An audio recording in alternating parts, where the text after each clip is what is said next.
I think with that said, let's kind of start talking about the value of Fred. I I'll start out by saying this. I think his deal will be a 6-year, $110 million deal with $65 million guaranteed and an opt out after 4 years. And we know how the opt outs work. I don't know like exactly what those details would look like, but I think there'll be some type of like, all right, it's going to be mostly a backloaded deal with that opt out in case he doesn't perform towards the end of his deal. I fully expect that he does. Barring injury, I think he's going to be a guy that's going to be a pillar for the 49ers defense for a long time. And 6 years, 110 million sounds like a ton of money, especially for a position like linebacker. That's only $18.3 million a year. That would still make him the highest paid player by average salary. And then $65 million guaranteed would also be the highest, I think, by like 20 million or almost $20 million. So Fred, 110, 65 guaranteed over 6 years. What's your thought on that deal, Aiden? I think that's a great deal. I think the only thing that could potentially change is more guaranteed money. I think Bobby Wagner, you mentioned it, is at 40, but he had a shorter length deal. But I mean, that's something that Parag could bring to the negotiating table, talking about how we're going to give you this longer length deal. But I think you bring up a really interesting point with the 4-year opt out, both on the 49ers side and on the Fred Warner side. Fred Warner will play this final year of his contract, and then the contract will kick in the following year. So it would essentially make it a 5-year opt out starting this year. Guess who else? I guess who else's contract comes up in 5 years? Trey Lance. Assuming, as we both think he is, that he's going to be a franchise guy. You don't really know what the rest of the roster is going to look like. You may want to have some financial flexibility to pay that guy. And for Fred, say Trey Lance isn't the guy who we think that he's gonna be. Fred has an opportunity to step out and potentially go to play somewhere new. So I think that that's a very interesting point that you bring up, and it fits the timeline really, really well. I think this would be, I don't remember any 49ers recently getting 6-year contracts, especially in the NFL. 6-year contracts are pretty rare. But also, when you start looking at like the other linebackers that are making money, most of them are 27 plus. Fred's 24, going to be 25 next year. So he's a couple years younger. Also, he came into the league when he was super young.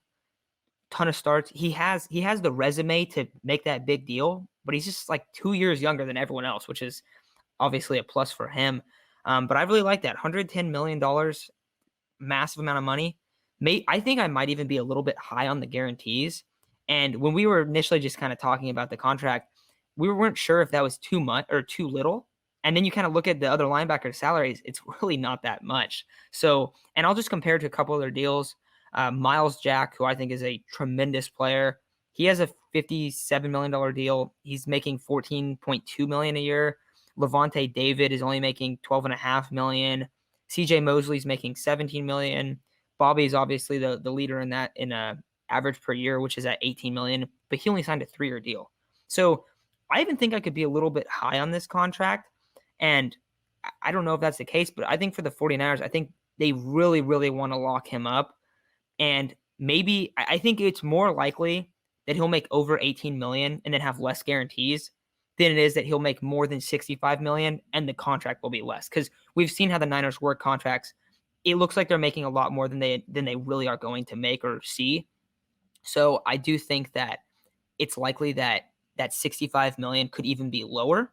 But I just think that I think that they're going to sign Fred to kind of set that example of, hey, we are going to pay these guys in house. Because as you said in the segment before, they didn't do it with Buck, and you never know how a locker room's going to react. I don't think it's become an issue. I really don't. But you got to break Fred off. If there's any guy that you're going to break off, it's going to be the captain of that defense and a guy who last season in a pretty much a lost year never quit. And I remember the Cardinals game was one of the best games where he breaks up a 4th and 2 on a PBU. Like he's just flying around. Doesn't matter what point of the season they're in. They're eliminated. He's still out there making plays every week. So gotta reward a guy who's just been a tremendous addition and picked in the 3rd round, lived up to every expectation and a lot more than you could have expected. got to pay all pro Fred. But anything else you want to add, Aiden, before we kind of take off out of here? No. Well, I mean, just one little thing. We saw this offseason. The Niners were able to bring back Trent Williams on a 6-year deal, but it's basically 2 3-year deals. Or yeah, 2 3-year deals. Obviously they're at completely different points in their career, so the guaranteed money is going to be lower. But the Niners gave Trent Williams pretty much 40 or 45 fully guaranteed. That's lower than I thought it was. Think of it as 45 guaranteed over the first 3 years. That's not an obscene amount. So maybe you're right, and that 65 could even be a little bit high. But I mean, I think given the price range, he's not going to ask for something insane like 25 million. I think Fred is worth every penny that you're going to spend on him. So I have no problem in what that contract potentially looks like, especially because Lance is on that rookie deal for the next few years. Yeah, absolutely. So hopefully the Niners pay Fred. Hopefully, because we're not going to be back till July. So hopefully we hear, hey, 49ers signed him before that time comes. And hopefully we're right on the deal as well. So we'll kind of see how that plays out. But like I said earlier, this is going to be the last episode until July. Going to take a couple week break just because kind of the dead time of the NFL. But want to thank everyone for helping the channel grow. We're up to over 320 subscribers, so that's been really awesome to see. And if you're not subscribed, make sure to subscribe, and we'll be bringing out pretty much daily content once July hits. So make sure to sub, and we will talk to all of you guys very soon.